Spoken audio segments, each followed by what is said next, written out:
ऊर्ध्व गति से पार होने के बाद ही जाना जा सकता है। ऊर्ध्व गति के सिवाय कोई और रास्ता नहीं है।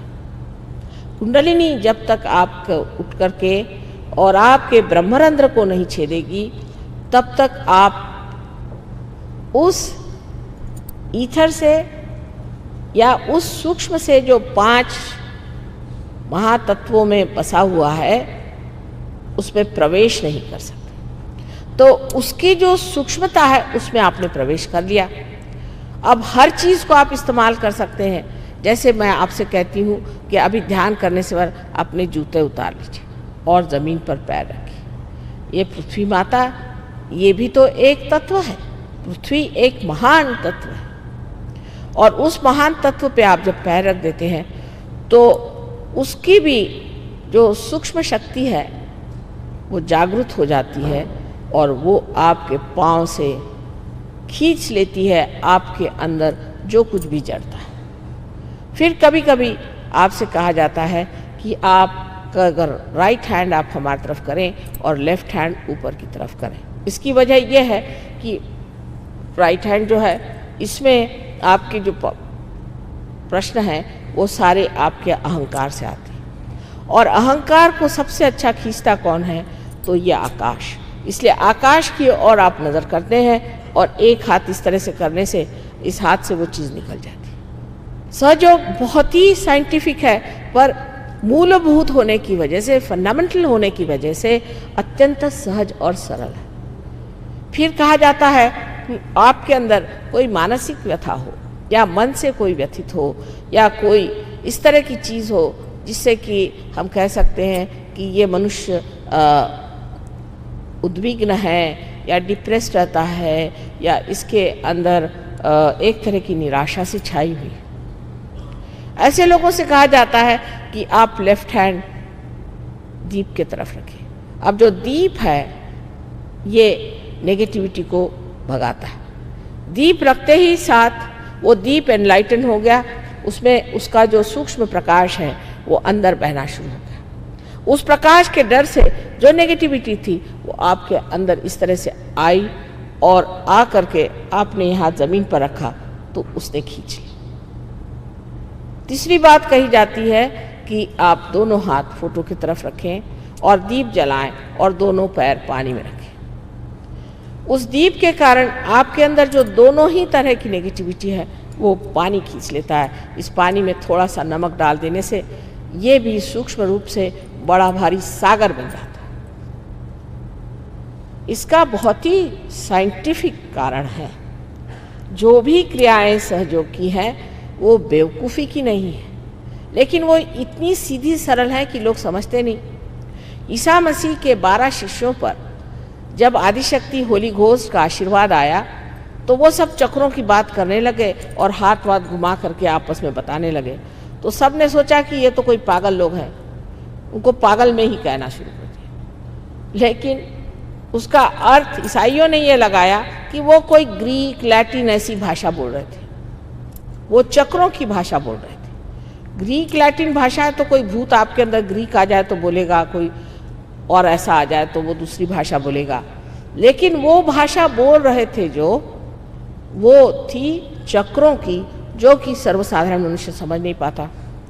जैसे कोई आए साहब तो उन्होंने कहा कि माता जी इनको देखिए, इनका बड़ा आज्ञा चक्र पकड़ा है। तो उनका मतलब क्या? मैं कहा मतलब अभी नहीं बताऊंगी, बाद में बताऊंगी। उसका मतलब ये हुआ कि इनको ईगो चढ़ गया, इनमें अहंकार आ गया। अब अगर उनसे मैं कहूँ कि भैया तुम्हें अहंकार आ गया तो तुम मुझे मार बैठे। सो ये जो भाषा है चक्रों की भाषा, ये आपको सीखनी होती है क्योंकि अब आप सूक्ष्म हो गए। ये जो ज्ञान है ये आपके जड़ों का ज्ञान है। जो बाह्य में ज्ञान है, साइंस आदि जो वेस्टर्न ज्ञान है, ये सारा पेड़ का ज्ञान है।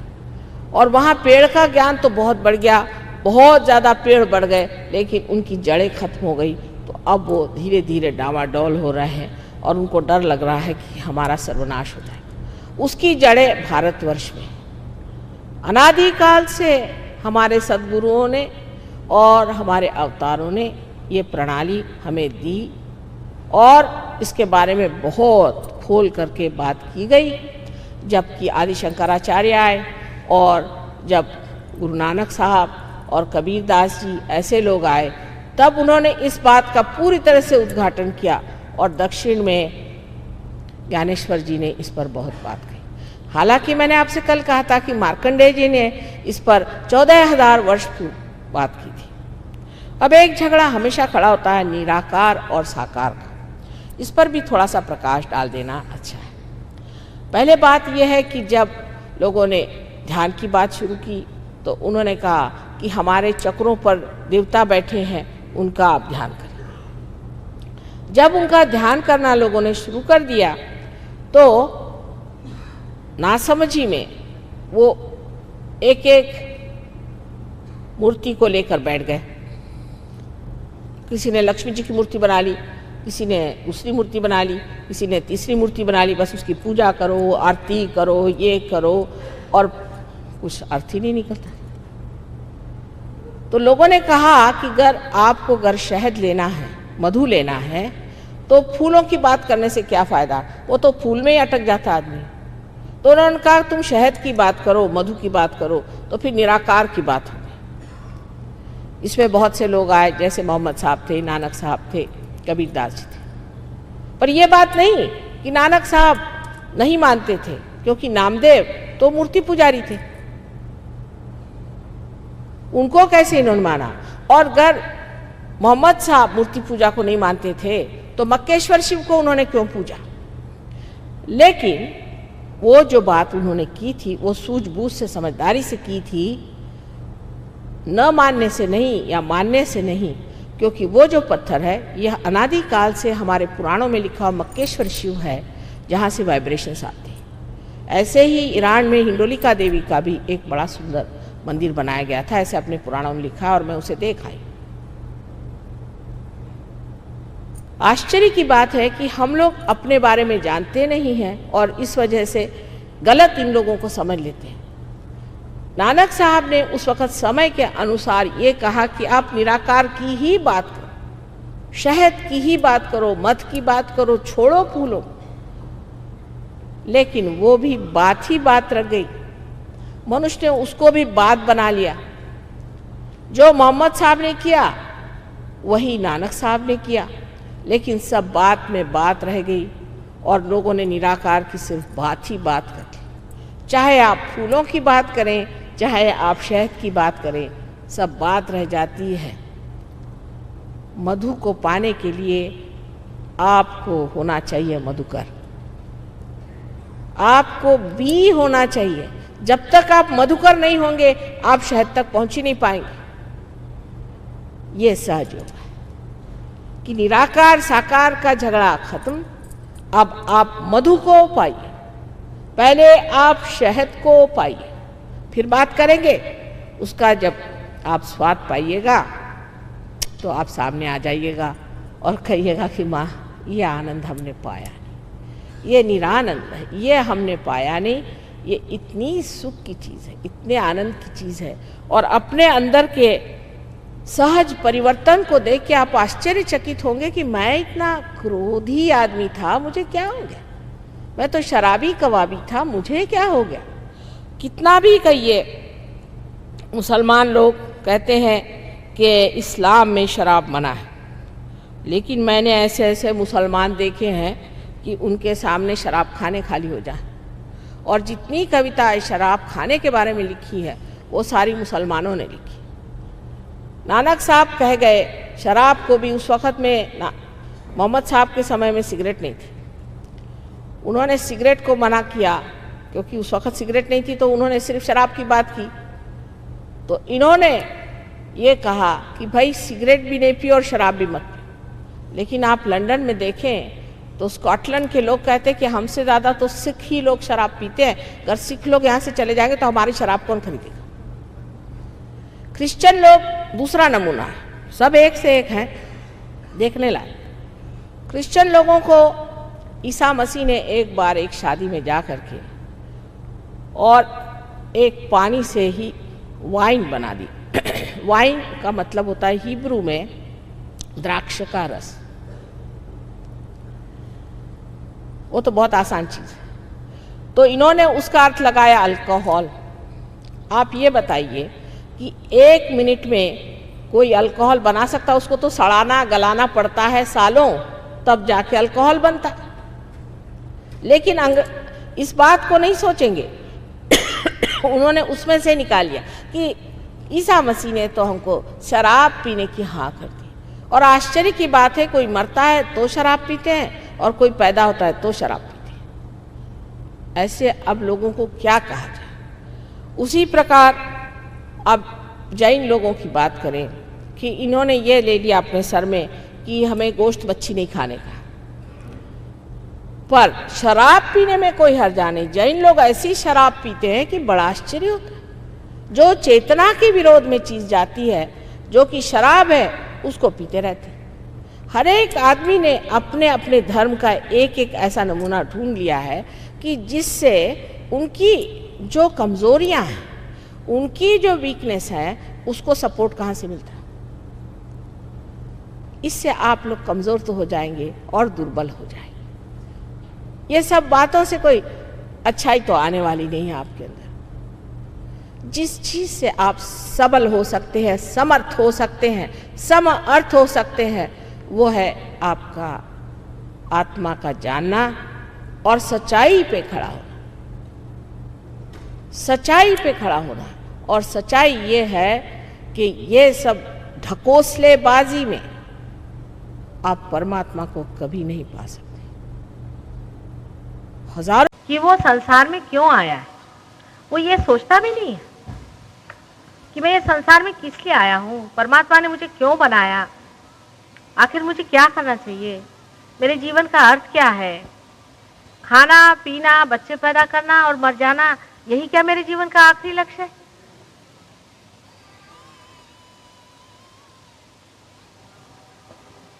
फिर उसके बाद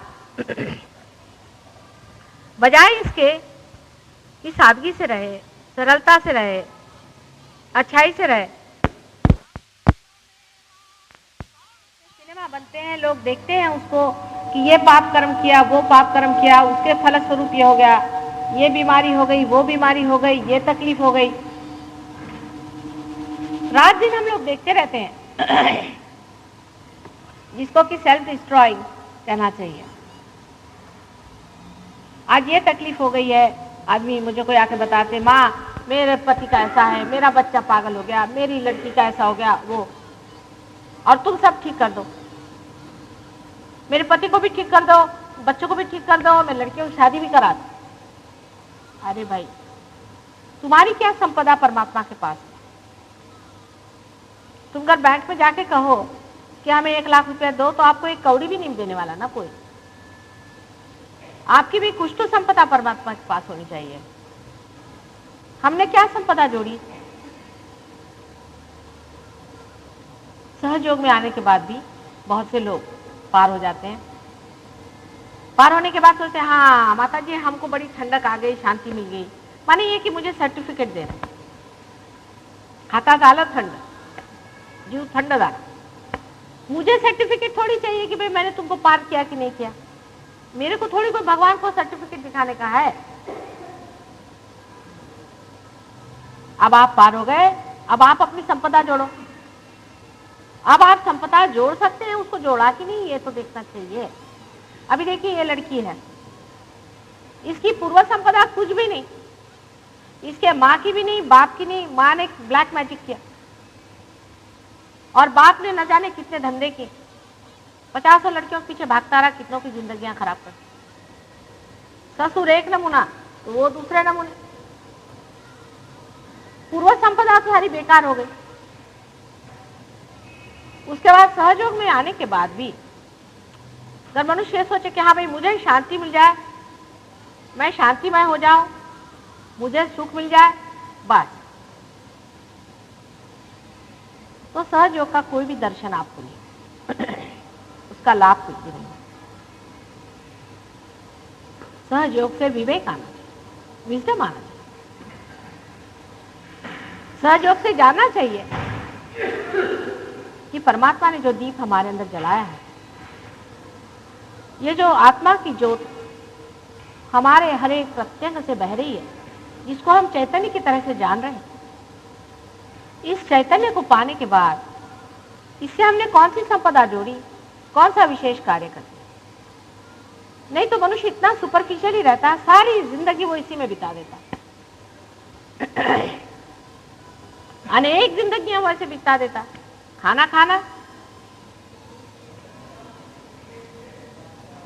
शादी करना, किसी मेहमान के यहाँ जाना, किसी को बुलाना, बस इसके सिवा उसका कोई और प्रगति की ओर या अपने उत्थान की ओर जरा सा भी विचार नहीं। इतना उथलापन जीवन की तरफ होने की वजह से हम लोग अगर कीड़े मकोड़े जैसे मारे जाते हैं तो उसमें क्या आश्चर्य है, क्योंकि परमात्मा की सत्ता में आपका क्या महत्व है? परमात्मा की सत्ता में आपका कौन सा हाथ हो सकता है? किसी भी गवर्नमेंट में आप देख लीजिए, जहां पर कि लोग किसी भी तरह से विनाशकारी कार्य करते हैं, वो निकाल दिए जाते, या अगर वो किसी तरह का कार्य ही नहीं कर सकते, बिल्कुल आलसी हो जाते हैं, उनको भी कोई तनख्वाह नहीं देता, वो भूख के मारे मर जाते।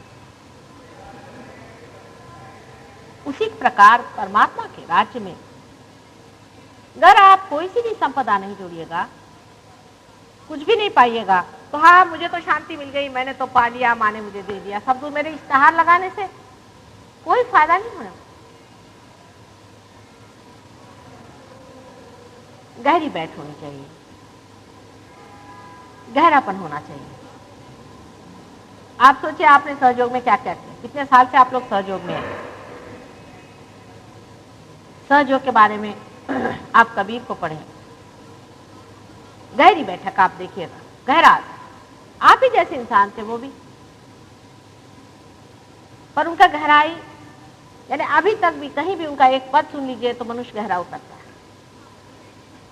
हमारे अंदर कोई गहराई कोणी आला की डोळे गेलेच पाहिजेत का तिकडे, कोई आया कि आंख उधर, चित्त तो कम से कम इधर रखो, अटेंशन से देखो, इधर उधर आंख नहीं घुमाना, सीधे चित्त से बैठो, जरा बात करो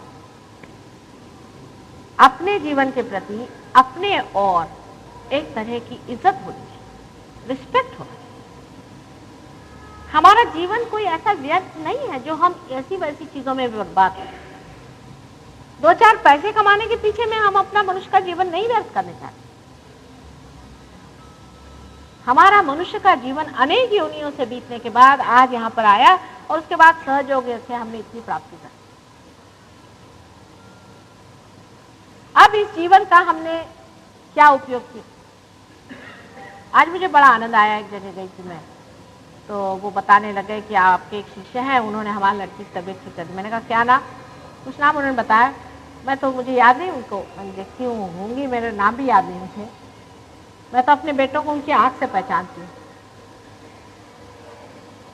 पर बड़ा आनंद आया, नहीं तो बस मेरे बच्चे को ठीक कर दो, मेरे बाप को ठीक कर दो, मेरी नौकरी ठीक कर दो, मेरे फलाने को ठीक कर दो, ये एक चला। जब वो हुआ उसके बाद दूसरी चीज ये है कि माँ तुम्हारी वजह से सब कुछ हो गया, हमको ये मिल गया, हमको शांति मिल गई। अरे भाई मिला तो अब क्या करें, तुम्हारा, तुमको भी तो कुछ पाना चाहिए, तुम्हारी भी तो कोई संपदा जोड़नी चाहिए।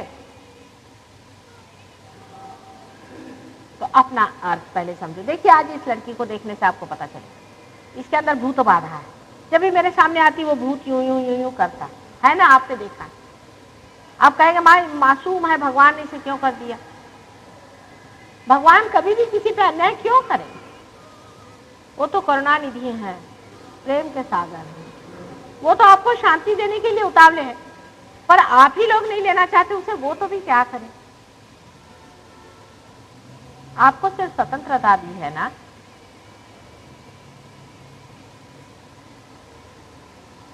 इस स्वतंत्रता का उपयोग आप लोग अगर अपने उत्थान के लिए, अपनी संपदा जोड़ने के लिए करें तो सहयोग में अनंत उसकी राशियां की राशियां पड़ी। मुफ्त में हजारों लाखों करोड़ों ऐसे आशीर्वाद पड़े हुए हैं जिसको लेते, उस आशीर्वाद को लेने के लिए, उस परम आनंद को पाने के लिए अपने में गहराई उतारना। जैसे अगर आपके अंदर प्याला ही नहीं हो तो क्या पत्थर पे पानी डालें? मनुष्य को, जिसको अपने प्रति कोई भी श्रद्धा नहीं है और कोई सा भी रिस्पेक्ट नहीं है, जो अपनी जिंदगी का क्षण क्षण व्यर्थ फेंक रहा है, उसके अंदर क्या परमात्मा का राज्य उतरेगा? और उतर के भी उसका क्या फायदा होगा? इसकी संपदा जोड़नी होगी। क्षण क्षण हर शब्द में इसकी संपदा जोड़नी। एक शब्द भी मुंह से निकले तो वो मंत्र बन सकता है। आप जानते हैं कि जब मैं बोलती हूँ तो आपके अंदर के चक्र घूमने लग जाते हैं। इसी प्रकार आपकी भी जिह्वा पर जब प्रेम का राज्य आ जाएगा तो जो शब्द आप एक भी शब्द बोले वो मंत्र मात्र हो जाता है, और जो कुछ भी बोलोगे वो सत्य हो जाता है। अब तो अनंत के दरवाजे खुल गए। जब परमात्मा के राज्य में आपका समावेश हो गया तो अब उससे और क्या अधिक हो सकता है? पर इस वक्त वो डिग्निटी, वो बड़प्पन, वो संजीदापन जब तक आप लोग अपनाएंगे नहीं,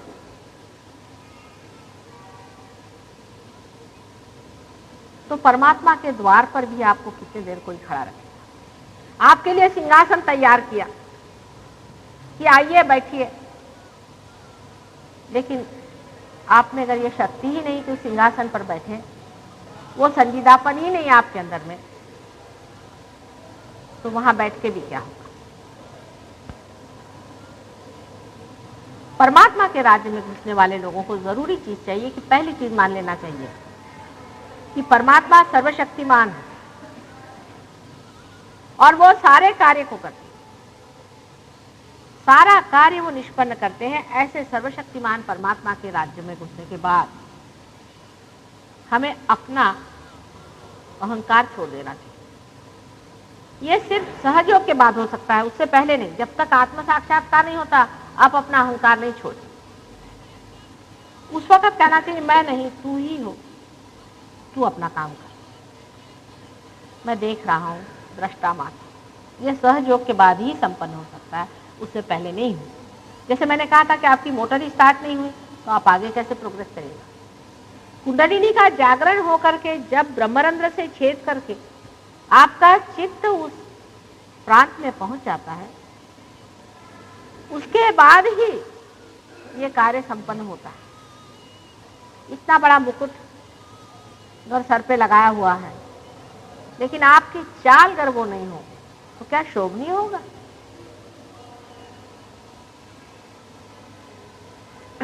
सब लोगों को बैठ के सोचना चाहिए कि हमने कौन सी संपदा इकट्ठी,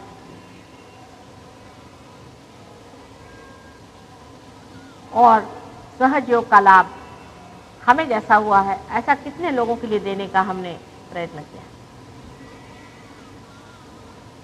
खुद ही सहयोग का फायदा उठा करके बैठ जाना कोई बड़ी विशेषता नहीं। यह कोई अपनी निजी प्रॉपर्टी नहीं है, ये जागतिक की नहीं, पूरी यूनिवर्सल प्रॉपर्टी है।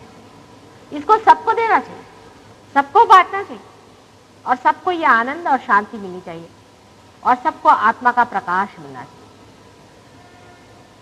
आप जानते हैं कि इस बंबई शहर में हजारों लोग ऐसे हैं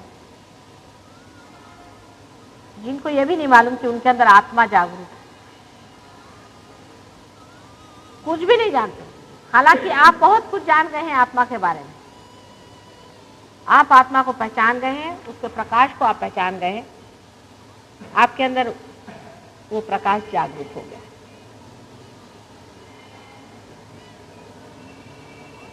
इस जन्म में जो भी कुछ मिला है वो किसी भी जन्म में पहले नहीं मिला था। अहो भाग्य। अब इस पर इतनी बड़ी संपदा मिलने के बाद हमने कौन सी अपनी संपदाएं जोड़ी हैं, इसका हिसाब जोड़ना है। जैसे ही इसका हिसाब जोड़ना शुरू हो जाएगा, आनंद की लहरियां उठनी शुरू हो जाएगी। जो आज तक आपका आनंद इकट्ठा करने का तरीका था, उसके बराबर उल्टा अब तरीका बनता है। जैसे पहले यह होता था कि कोई चीज बाजार से जाके आपने खरीद ली तो बड़ा आनंद होता था, अब अगर आप किसी को कोई चीज दे देंगे तो आपको आनंद।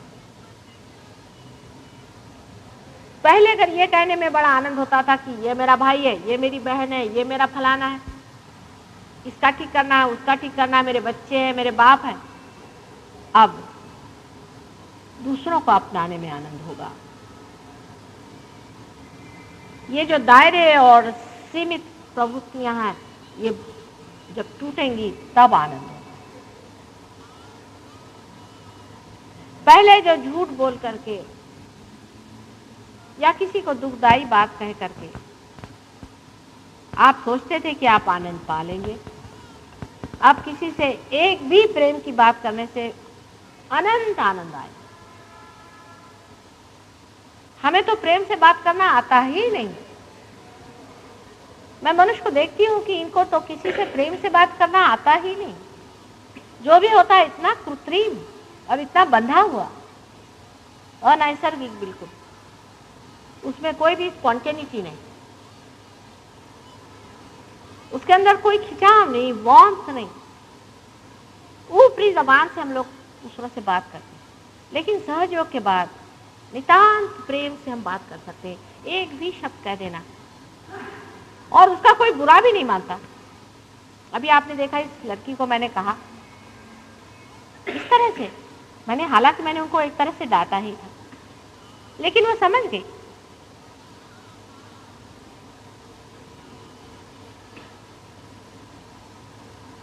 सहयोग के आनंद किसी किसी ने तो बहुत पाए हैं, लेकिन जब तक आप गहरे इसमें उतरेंगे नहीं, तब तक कुछ भी लाभ नहीं होगा।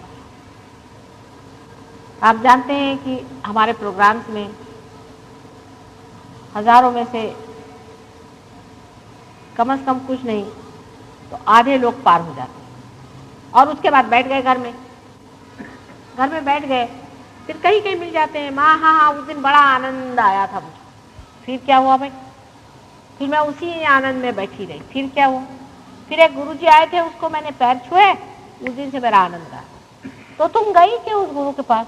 अरे तुमको किसी के पास जाना ही था तो किसी मांगने वाले के पास जाते, जिसको जरूरत है उसके पास जाते, उससे कहते। तुम ऐसे आदमी के पास गई क्यों? उसकी वजह ये कि आपकी दृष्टि अभी पूरी खुली नहीं, आपने वाइब्रेशंस पहचाने नहीं, आप ऐसे आदमी के पास पहुंच भी नहीं सकते। मैंने बच्चों को देखा जो रियलाइज सोल्स होते हैं, वो अगर ऐसा कोई आदमी देखते हैं घर में आते हुए तो दूसरे दरवाजे से भाग जाएंगे या रोना शुरू कर देंगे। छोटे बच्चे होंगे कि ये कैसा आदमी आ गया, कुत्ते होंगे भौंकने लग जाएंगे। ऐसे आदमी का कोई फोटो देख लेंगे तो उस पर भौंकना शुरू कर देंगे।